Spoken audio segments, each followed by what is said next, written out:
Hindi, teka muna, bago natin simulan, ha? Matanong ko lang, meron bang pumirma dito para sa tsa-tsa? Ha? Meron ba nagpauto rito para sa tsa-tsa? Or, sa may mga nanonood dito, meron ba sa inyo na pabor na magka-tsa-tsa? Para lang makita natin, ha? Pati dun sa manunood ng replay, pakisagot po yan. Para nakikita natin ang pulso ng bayan. Meron bang naututong papirma to para sa tsa-tsa? Pasensya na po, ha? Or, meron pa rin talaga ang ginagawang karir ang magpabudol. Gusto pa rin pumirma. Sino-sino yan? Wala daw, wala. Sige na, umamin. Wag po kayo mahihiya, ha? To sa Pampanga, Pangasinan, may nagpapirma na. Villasis, Pangasinan. Sige nga, pakilagay nyo rito kung yung lugar ninyo para magkaalaman tayo. Dapat nawawarningan natin ang mga tao eh. Sabi dito, yung admin, ginagawa talaga tayong gago. Kung sa lugar nyo may natanggap kayo nagpapapirma, lagay nyo yung lugar ninyo, ha? Davao City meron na. Galit na galit nga si Pulong eh. Grabe eh. Kailangan pagka meron nagpapirma sa inyo dyan, kung kaya nyo picturean patago, picturean nyo tapos send nyo sa akin, ha? Ayaw namin pumirma, sabi ni Rodel Alvarez. Observant me. Videohan talaga ng live. Correct. Kailangan videohan nyo yan, ha? Pagka meron, alam mo dapat may makasuhan. Illegal po yan. Bribery po yun, hindi po pwede yun. Sabi dito, gago talaga. Gago talaga karamihan ng mga congressman, lalo na mga garapatan ni Tambaluslos. Tama lahat ng ginagawa mo, Idol Coach Oli. Maraming salamat, Jake. Jake, duyong ko. Maraming salamat. Coach, sa lugar namin, sa Davao del Sur, kanina nag-meeting lahat ng barangay. Pinag-uusapan ng tungkol sa pirmahan. Naku, yari kayo, ha? Pinipake news nyo? Ha? Talaga itong mga tanso mahilig talaga sa fake news. Wala daw si Banat Bay. Yan ang hilig nila, magpakalat ng fake news, yung mga tanso. Yan ang dapat nyong gawin. Sabihan ko ang mga kamag-anak ko, sabi ni Criselda, wag pirmahan ng tsa-tsa. Maaari nga, wag muna kayong pumirma kasi delikado. Wait lang. Medyo nainitan ako. Eto na, nag-aaway-aaway na sila. Kung basta-bastang pumipirma sa mga dokumento sa Quezon City at Bicol, may mga nagpapapirma raw kapalit ng pera o ayuda pero tungkol pala sa petisyon kaugnay ng pag-amyenda sa batas o charter change. Kaya maliwanag, wag basta-basta pipirma. Quezon City, na-discuss natin kahapon. Ngayon, Bicol naman. Bicol, Lenny! Di ba Lenny? Si Lenny Bicol? Di ba, mga dilawan ng Bicol? Tama ba o tama-tama? Ano nangyayari sa inyo? Sa frontline ng balitang yan, si Marian Enriquez. Nitong Sabado nang ipatawag ang mga solo parents sa Barangay Pinyahan, Quezon City. Kasama sa mga pumunta ang 57 anyos na itago natin sa pangalang Ana. Pinapirma lahat sila sa isang papel. Tinanong ko kung ano yun. Ano daw, ayuda daw. Anong ayuda? Anong klase daw po ng ayuda? Pera. Ganon. Magkano raw? Pagkakaalam ko, 3,000 eh. Hindi na raw binasa ni Ana ang nasa papel, basta't pumirma na lang siya. Pero nagulat siya nang ipaliwanag ko ito sa kanya. Voting separately or jointly yung Kamara at Senado para amyendahan yung saligang batas. Pero ngayon, mabilisan lang, napaliwanag na natin yung kagabi, di ba? Yung separately o jointly. Dapat yan, ang botohan dyan, kung magkakaroon ng tsa-tsa, magkahiwalay. Kasi pag pinagsama mo yan, walang kwenta, 24 lang ang senador. O ilan sila? 318 sa Congress. So, kahit mag-no ang 24 ng senador, ma-overpower. Alam naman natin, hawak ng Congress, ani tamba ang Congress. ang gusto po nitong itinutulak na pinirmahan ninyong People's Initiative. Petition pala. Ang tanga ko. Siyempre, hindi ko binasa, di ba? Yan ang sinasabi ko sa inyo eh. Tatanungin ko, hulaan ko, sino binoto mo? Hindi naman ha. Sabi niya, tanga ko. Mag-iingat po, dapat nagre-research po. Sino kaya, naku po, gusto ko tong tanungin, sino kaya ang binoto nito? Wag basta-basta pipirma, wag basta-basta boboto, iwasan mabudol. Basta lang ako pirma ng pirma. Hindi ko naman binasa kung para saan. Kasi pag sinabi naman kasi nilang ayuda is, sige. Ang petisyong pinapirmahan kay Ana, pareho ang layunin sa petisyong pinapipirmahan sa mga taga Bicol. 100 pesos ang bayad daw Oh, Bicol! Tama, di ba si Lenny Bicol? Since birth ba? Nako. sa kada boto, ayon kay Congressman Edsel Lagman. Para ito sa isinusulong na People's Initiative nang sa gayon ay imbes na magkahiwalay ay magkasama ng boboto ang Senado at Kamara kaugnay sa pag-amyenda sa 1987 Constitution. May kagagahan talaga yun. Kung gusto mo magkasamang boboto, talagang ginagago eh. Sabi nga ni Attorney Roque, mamaya papakita ko, ginagago yung mga Pilipino. Talagang gagawing parang tae ang Senado. Parang iitsipwera ang Senado. Karpal ng mukha talaga ng Congress, no? I mean, yes, pantay ang Kamara at ang Kongreso, ang Senado, pero mas malaki ang nationwide po ang botohan ng Senado. Ang Congress dyan lang sa city nyo, sa distrito nyo lang. May mahiya-hiya naman kayo. Kailangan ng 3/4 ng boto para mangyari ito. Kailangan 3/4 para mangyari yun. Yan yung sinasabi ko na kahit na mag-no lahat yung senador, makukuha pa rin nila yung 3/4. So kunwari, sa total of kunwari lang 500. Ay hindi, 300. Mga ano lang, nasa 360. 270 makuha nila. Pasok na yan, yung tsa-tsa na yan. Kayang-kaya yun eh. Ilan nga ang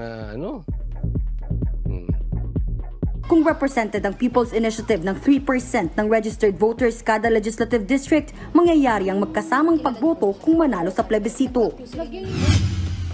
Sa isa namang post online, tahasang nag-aaway na. Si Lagman, alam naman natin, Caracas nun, di ba? Dilawan. Ito naman, DS.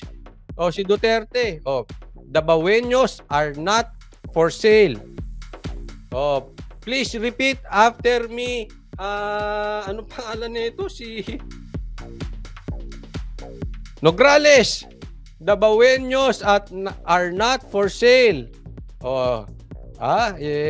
Nograles, diinan natin yan Ikaw ang pinatutukuyan dito ni Pulong. Tutulan ni Davao City Representative Paulo Duterte ang People's Initiative para sa charter change. Nakarating din aniya sa kanya na pinangungunahan umano ni PBA Party List Representative Migs Nograles ang signature campaign sa lungsod. Wala namang sagot dyan si Nograles. Pati ang programa ng Department of Health nadadamay sa kontrobersya. May impormasyon silang natanggap na pinapipirma ang mga benepisyaryo sa tsa-tsa petition dahil grabe no, kuntsabahan na mga animal. Pati DOH. Syempre, kunwari ikaw ay nangangailangan ng serbisyo ng DOH at wala kang kakayanahan magpa-private. Anong gagawin mo? Pirma muna, pirma bago serbisyo. Tama ba 'yon? Hindi, kasi ang ginagastos sa mga public, mga ahensya ng gobyerno, ang gumagastos diyan kayo din, tayo din, Pilipino din. So hindi dapat may kapalit 'yan. Lalong-lalo na kung ang kapalit naman ay para sa sariling agenda. Tsa-tsa, ano 'yun? Gaga? kung hindi ay tatanggalan sila ng medical assistance. Git ng DOH, hindi totoo yan. Siyempre, tatanggi mo yan. Last year. Sa gitna ng samot-sa Ito na, si Lagman. Babanat. Paring gimmick daw para makakalap ng pirma, giit ni Lagman, hindi niya alam kung saan galing ang pondo na umano'y pinamimigay kapalit ng pirma. Pero tingin ng kongresista, well-funded o pinondohan ang pagtutulak ng tsa-tsa. Ay, nagtutulak. Hindi lang pala pulbos ang tinutulak. May pondo para itulak ang tsa-tsa. Ayan na, siningitan. 2023, 2 billion lang. 2024, ang hininging budget ay 14 million. Ang laki, no? Saan mapupunta yan? Yan na ang nirereklamo ni Lagman. Kapansin-pansin nga raw ang 12 billion pesos na dagdag pondo para sa conduct ng supervision of elections, referenda, recall votes at mga plebisito ng Commission on Elections ngayong taon. Kaya higit 14 Elisnel, salamat po Thank you po sa Facebook stars. billion pesos ang pondo ngayon, malayo sa higit 2 billion pesos noong Kapal ng mukha, no? I mean, hindi lang dinoble. Hindi lang triniple. Ilang ulit yan? From 2 million ng 2023, naging 14 billion. Habang ang karamihan ng Pilipino hirap bumili ng bigas. Habang karamihan ng Pilipino inaantay na bumaba ang bigas sa 20. Kayo, kung magtaas ng inyong budget, ganun-ganun lang. Ilang ulit yan? Yung 14 million na yan. Halos 7 times yung itinaas na hinihingi ninyo. Abay, hindi po garapal yan. Sobrang garapal, hindi na po makatao yan. This is beyond garapal. Ang layo na. T23. Yan, times 7. Hindi din niyaan sa tamang proseso sa Kongreso. Ginawa doon sa Bicameral Conference Committee. Hindi ito na-discuss sa floor ng House. Ito ang tanong ngayon. Ito pag-usapan natin. Ito diinan natin. Si Duterte, si Pulong, alam natin tatanggi. Naintindihan nyo? Di ba? Kasi Duterte yan alam naman natin. Hindi ko po tinatawaran ang galing ni Lagman, pero alam naman natin na nasa bandang sa aking pagkakaalam ay medyo nakapaling yan sa dilaw. Tama po ba ako? Obviously, ine-expect natin talaga na magrereklamo ang Duterte. Pero hindi natin ine-expect na papalag etong sila Lagman. Dahil yung bandang huli nga, sila ang kumakana kay PRRD, di ba? Nagkaroon pa sila ng resolution na para sila nagpe-play. Isa sa nagsasalita dyan, si Lagman. Ngayon, iba. Parang siya ang kumokontra kay Tamba. Eto, tanong dyan. Ibig bang sabihin, ayaw pa rin ng dilaw kay Tamba? First scenario. Kasi kung yan ang scenario, abay saan napupunta si Tamba? Ayaw sa kanya ng Duterte. Ayaw sa kanya ng loyalista. Ayaw na sa kanya ng dilaw. Siya ka dadamputin. Magbe-presidente ka pa? Wala na eh. Kasi pansinin nyo bakit nasabi natin ayaw sa kanya ng tumaas ang ranking ni Marcos at saka si Sara, siya bumaba. Mababa pa rin, siya nga pinakamababa eh. So kahit sa amuting ng anggulo, ayaw siya. Abay, ano pa inaantay mo? Mag-resign ka na. Ikaw mag-resign para walang may gusto sa'yo. Parang ginugusto ka lang ata ng tao kaya lumipat yung mga sa partido ni PRRD dahil sabi nga ni Atty. Roque, binibigyan mo ng proyekto. Pero kung tatanungin yung kulay nila, gaya ng kulay ng dilaw, parang ayaw din sa'yo. Di ba? Sabi nga ni The Wanderer, Tamba, king without kingdom. Correct.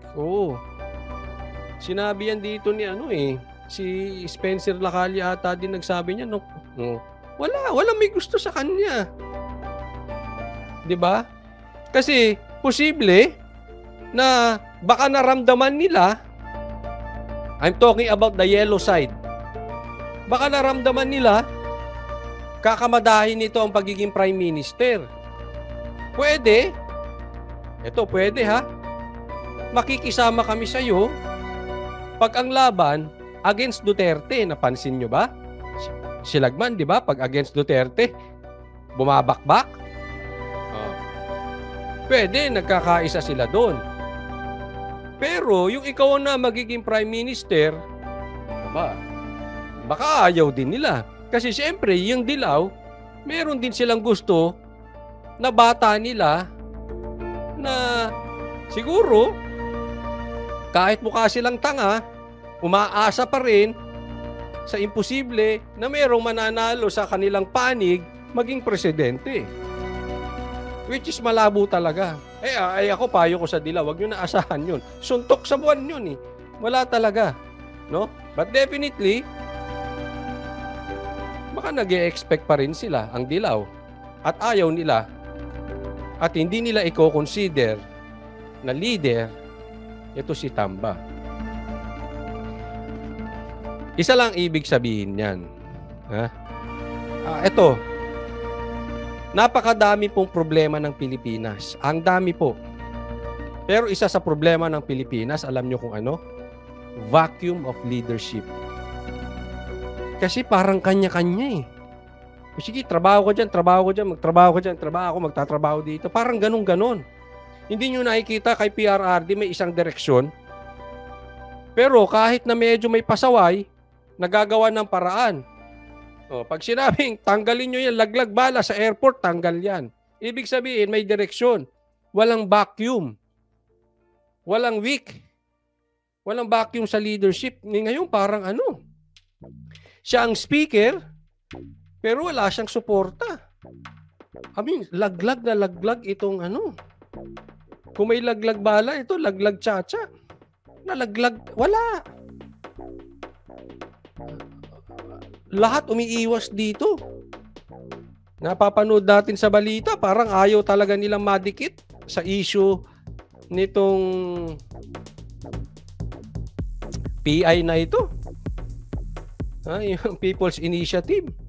Kawawa to si ano. Gising ka, Romualdez, nagmumukha kang tanga na dyan. Nilagman sa sobrang laki ng 14 billion pesos bukod sa pagdaos ng plebisito para sa People's Initiative. Malamang ay naglaan na rin ng pondo para sa ikalawang plebisito sa proposed amendment. Grabe, no? May pondo ng... Kaya ganun kalaki, pinaglalaanan na yung pondo. Which is mali. Paliwanag ng Constituent Assembly. Tugon sa kanya ni House Appropriations Committee Chairman at ako Bicol Party List Representative Elzaldi Co, mismong COMELEC ang humiling ng dagdag budget. Natutulog daw ba si Lagman sa kanyang trabaho? Natutulog ka sa pansitan, Lagman. Nasa pansitan ka ba? COMELEC daw mismo ang humingi ng dagdag sa budget. Sabi narinig nyo. Ipinarot ko lang. Anong sagot ni Lagman? Kung siya ay natutulog sa pansitan. Belta pa niya, manahimik na lang si Lagman kung hindi niya kayang patunayan na ginagamit ang pondo ng COMELEC sa tsa-tsa.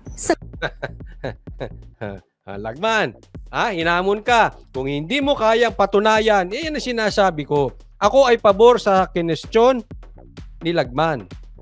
Pabor ako dyan. Maganda, talagang tinanggihan mo yan. Siniwalat mo yan, etc., etc. But at the end of the day, may hamon sa'yo. Ebidensya. Or you shut up. Kaya hinahamon ka rin namin, Lagman. Maglabas ka rin ng ebidensya. Ako, I'm rooting for Lagman. But syempre, gusto ko ilabas na yung ebidensya nang may makasuhan. Illegal po yan. So we dare you, we challenge you. Hindi lang pwedeng ngak-ngak. Hindi ngak-ngak lang ng ngak-ngak ng ngak-ngak. Kailangan ebidensya, ebidensya, ebidensya. Palabas natin. Madali ito sila Elizalde ko. Pagka hindi, ikaw madadali. Lagman. Sa kanyang trabaho, belta pa niya, manahimik na lang si Lagman kung hindi niya kayang patunayan na ginagamit ang pondo ng COMELEC sa tsa-tsa. Sagot naman ni Lagman kay Ko, huwag gumawa ng ibang issue at harapin na nagsingit ng pondo ang Bicameral Conference Committee para sa pagsusulong ng tsa-tsa. Giit pa ni Lagman, yun ang masakit doon. Nagsingit ng pondo para maisulong ang tsa-tsa. Grabe, no? Kasi sa laki ng budget, at hawak naman sila na yan. Sino bang nagpapa-approve? Sino rin bang mag-a-approve? Sila na. Ang dali na isingit niyan. Ganyan na. Wala, Ipinatanong niya kay COMELEC Chairman George Garcia kung ni-request ng komisyon ang naturang budget. Sagot daw ni Garcia, hindi sila humingi. Pero sa pahayag Lagi ka. Hindi daw sila humingi. Sa Comelec, paano ngayon yan? Kagabi, kinumpirma ni Garcia na humingi sila ng dagdag pondo na 17.4 billion pesos noong budget hearing. Inaprubahan naman daw ang hiling nila pero hindi binigay ang halagang kanilang hinihingi. Ngayon naman, inamin na humiling sila. Hindi na natin malaman kung anong totoo. Sino ba nagsasabi ng totoo? Si Garcia, si Elizalde o si Lagman? Nagkagulo-gulo. Hindi, humingi, hindi humingi. O humingi daw pero hindi na ibigay. Ay ano ba talaga totoo? Parang nalilito na ako sa inyo. Ano ba talagang nangyayari? Sa gitna ng kontrobersyang ito, ipinahayag ni Senate Minority Leader Coco Pimentel na imbestigahan ang bayad kapalit ng pirma sa People's Initiative para sa charter change. Kung totoo, labag daw yan sa batas. Ayun, tingnan mo ha. Kung totoo, labag yan sa batas. Hindi pag labag sa batas, dapat may makasuhan. At iba-iba pa sila ng sinasabi. Kaya nga dito tayo papasok sa ebidensya. Talaga bang natutulog sa pansitan nito tutulog-tulog sa trabaho to si Lagban? O talaga bang siningitan nito sila yung pera? Comelec ba talaga humingi ng dagdag? Saan gagamitin yung pera? Ang dami. Tingnan nyo ha. Sa statement nila, instead na may nalinawan tayo, lalong lumaki yung question. Paano natin masusolusyonan ito? Tanggapin mo, Representative Lagman, yung hamon ni Saldico. Elizalde na ano? Pakita ka ng ebidensya para magkaalaman. At kaming mga tao, gusto rin namin makita yung ebidensya dahil sabi nga ni Senator Pimentel, illegal yan. At gusto namin may makasuhan. Kaya lang magkakahirapan tayo ng pagkaso dyan pag walang ebidensya. Puro maritesan yan. So, kung ako tatanungin, gusto ko talaga may makasuhan dyan. Kaya lang, kailangan natin ng katibayan. So, for now, wait and see. But one thing for sure, sila nagtatalo na dyan. Maganda yan. Kaya ito, hindi ko alam kung may patutunguhan to. But anyway, itong hingi ko, ito ang hinihiling ko sa mga Pilipino. Habang pinagtatalunan yan, hindi natin alam sino nagsasabi ng totoo. Dapat araw-arawin nating bantayan. Kasi ang style ng mga yan, pag napunta na naman tayo sa ibang balita, bukas, makalawa, sa isang linggo, magugulat ka. Baka aprobado na yan. Magcha-cha-cha na. Malingat tayo konti, nasa lisihan tayo. Parang ano yan? Parang yung asawa mong palikero o syota mong lalakero, babaero. Malingat ka, nasa kanlungan na ng iba. Grabe naman ang example. Hindi ganyan di ba? Nakita naman natin ang nangyayari ngayon. Nililigaw tayo dun sa West Philippine Sea. Bago natin malaman, aprobado na yung budget. Ganyan din ang nangyari sa Maharlika. Ganyan din ang nangyari dito kay Sara. Alam naman nating lahat. No? So, bantayan to. Ito po, isa sa pinakadelikado sa bansang Pilipinas. Pag nakalusot siyang Chacha at naging Prime Minister, si Tamba, hindi na natin siyang kayang hindi na natin mapapababayan. Maniwala kayo, mahina ang 10 taon dyan. We are in a dangerous time now. Ingat lang, no? Bagamat malayo pa yan, pero dapat mas maganda na yung maagap. Maagap tayo na nagbabantay. At tindihan natin yung sigaw natin kasi nakakarating yan sa kanila. O next po tayo.